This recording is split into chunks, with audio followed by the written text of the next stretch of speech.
Welcome to the Biblical Perspectives for Leadership podcast, where timeless biblical truths meet modern leadership. We are thrilled to have you join us on this journey of exploring how biblical principles can guide us in leading with wisdom, integrity, and purpose.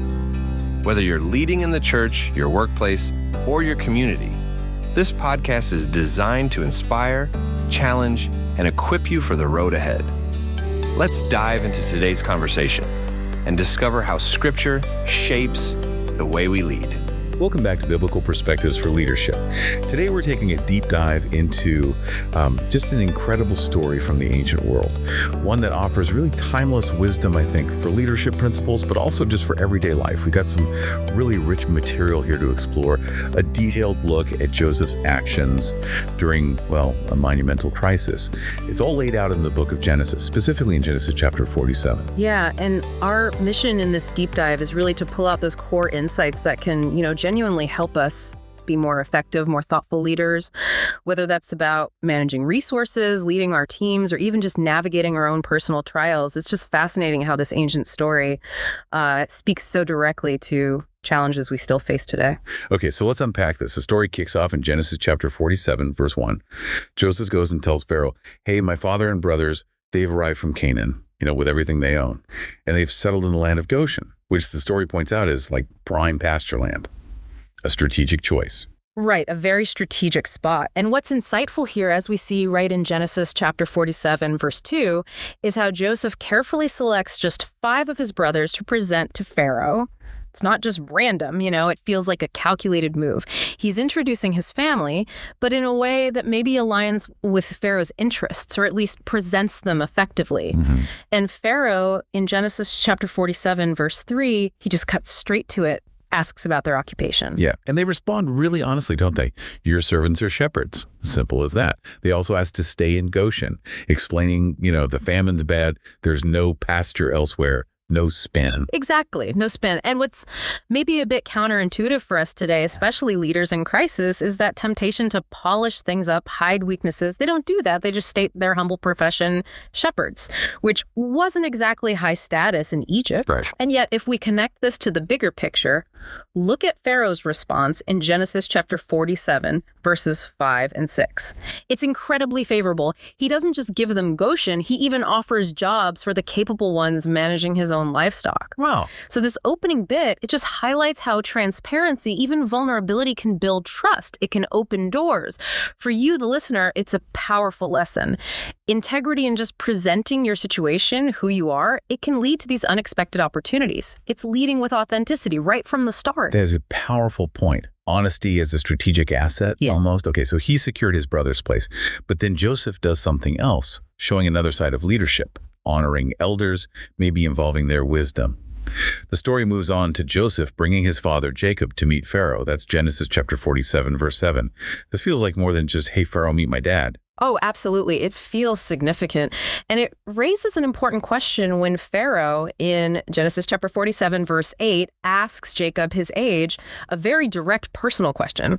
And Jacob's answer in Genesis 47, verse 9, it's so profound. He says his years are few and evil, meaning hard, challenging, even though he's lived 130 years, and he knows he hasn't reached the age of his fathers. Mm-hmm. Imagine Pharaoh, this powerful ruler, hearing that. Someone looking back on a long life with such humble honesty about its hardships. It speaks to a different kind of wisdom, doesn't it? Gained through endurance. It really does. And despite describing this difficult journey, Jacob then blesses Pharaoh, not just once, but twice. That's in Genesis chapter 47, verse 10.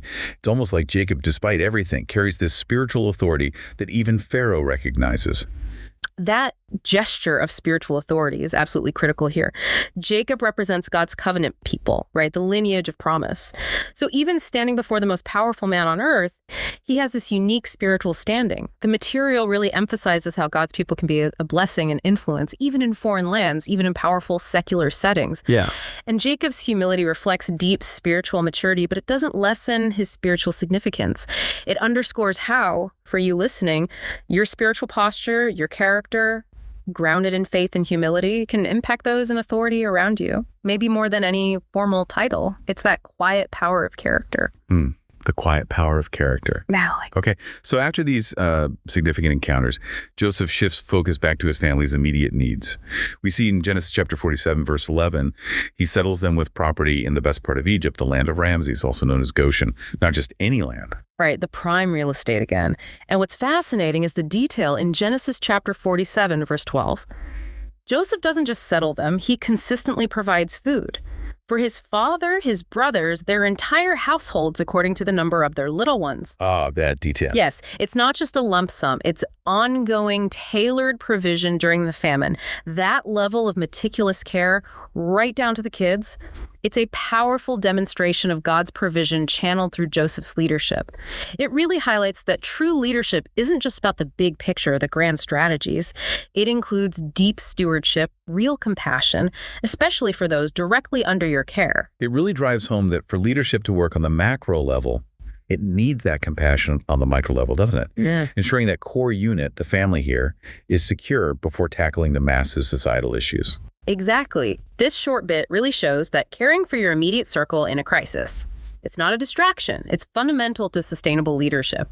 It's a reminder for you in your own life about that responsibility and privilege of caring for your immediate circle, family, team, whoever it is. It builds trust, stability. Okay, so the immediate family need is addressed, but the national crisis, that's far from over. And the story shifts to Joseph's broader leadership role, which is where things get really interesting, maybe even challenging. Genesis chapter 47, verse 13 tells us the famine got worse. Food just ran out everywhere. Egypt, Canaan, the whole region. Yeah, this is where Joseph, the national strategist, really steps up. The material details his calculated approach. First, Genesis 47, verses 14 and 15. He collects all the money for grain. It's a straight transaction, clear cut. Then, when the money runs out, Genesis 47, verses 16 and 17, he accepts livestock. Okay, so basically a barter system. He's adapting. And then, when even the livestock run out, the people themselves come to him. This is Genesis 47, verses 18 through 20. They offer their land and even themselves to become Pharaoh's servants, just to survive. It's a complete surrender, really. It is, and this raises some big, maybe uncomfortable questions about crisis management and government power. Joseph, in Genesis 47, verse 21, then relocates people to cities across Egypt. Now, this wasn't random. It looks like consolidation for better management, better distribution of scarce resources. Okay. Though there's an exception noted in Genesis 47, verse 22, the priests, they kept their land because Pharaoh supported them directly. So it shows an existing structure was partly maintained. Right. And the new system he sets up, that's described in Genesis 47, verses 23 through 26. He gives them seed to plant, essentially restarting agriculture, but requires a fifth, 20% of the harvest for Pharaoh. And remarkably, the people agree. They seem grateful just to be alive. The themes here are, well, they're profound for leadership, but also complex, right? On one hand, you see strategic genius in a crisis, adaptation, centralization, ensuring survival, setting up a sustainable system. Joseph saves the nation from starvation. He does. But on the other hand, the people lose their land. They effectively become tenants of the state. This centralization, while maybe necessary for survival, then fundamentally changed Egyptian society. Is it humane governance as we might see it, or a drastic measure for a desperate time? It forces you, the listener, to think about that tension between immediate survival and long-term freedom, the tough calls leaders face under extreme pressure. It's not just resource management, it's societal redesign, born of necessity. That's a really crucial point. It's not a simple good versus bad scenario. It's complex with huge long-term consequences. Okay, as our deep dive wraps up this chapter, Genesis 47, verse 27 tells us, Israel, Jacob's family, they prospered. They grew numerous in Goshen, established a strong footing there. They thrived, even amidst all this. They did thrive. And then in Genesis chapter 57, verse 28, we learn Jacob is nearing the end. He's lived another 17 years in Egypt, making him 147. And what's really fascinating is his dying wish. Revealed in Genesis 47, verses 29 and 30, he makes Joseph promise not to bury him in Egypt. He wants to be buried back in Canaan with his fathers, Abraham and Isaac, in the cave of Machpelah. Back to the promise. Joseph promises him this. And then that final detail in Genesis 47, verse 31, Jacob bows in worship, either on his bed's headboard or leaning on his staff, depending on the translation. That final act of worship, even as he's dying, feels incredibly significant. Oh, it is. If we connect this to the bigger picture, this ending part highlights some critical themes for any leader, really for anyone. Things like identity being rooted in something beyond your current circumstances, unwavering faith in God's long-term promises, even while living somewhere else, and preparing the next generation to honor that legacy, that faith. Yeah. Jacob, despite all the comfort and success his family found in Egypt, he knew his true belonging. His ultimate hope was tied to God's promise in Canaan. For you listening, it raises that powerful question. What kind of legacy are you building? What ultimate hopes, what deep convictions are shaping your decisions beyond just immediate comfort or success? Jacob's final worship act just reinforces that his ultimate allegiance wasn't to Egypt or even Pharaoh's power, but to God's covenant. So wrapping this up, what does this all mean for us? This deep dive into Genesis chapter 47 really gives us profound lessons in leadership and stewardship. Joseph's practical wisdom, his ability to manage people and resources in truly dire times, it's undeniable. A masterclass in crisis management, even with those complex societal shifts we talked about. And then through Jacob, we get this end-of-life wisdom, prioritizing legacy, worship, God's promises over just present comfort. Absolutely. Whether you're in a formal leadership role or just navigating daily life, this story really underscores that true leadership often involves that compassionate stewardship, showing integrity, showing humility, and always keeping a long-term, faith-filled perspective. It's about building for the future, caring for your community at every level, and remembering your ultimate purpose and where you truly belong. So as you reflect on all this material, maybe consider this provocative thought. In what ways are your own daily decisions, even the small ones, contributing to a lasting legacy?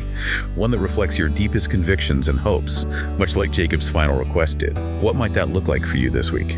Thank you for joining us on the Biblical Perspectives for Leadership podcast.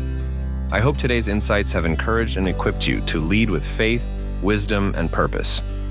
Remember, the greatest leader of all time taught us that true leadership is about serving others. If you enjoyed this episode and podcast, be sure to subscribe, share it with others, and leave a review. It helps us reach more people with these transformative truths. Until next time, keep leading with grace and walking in purpose.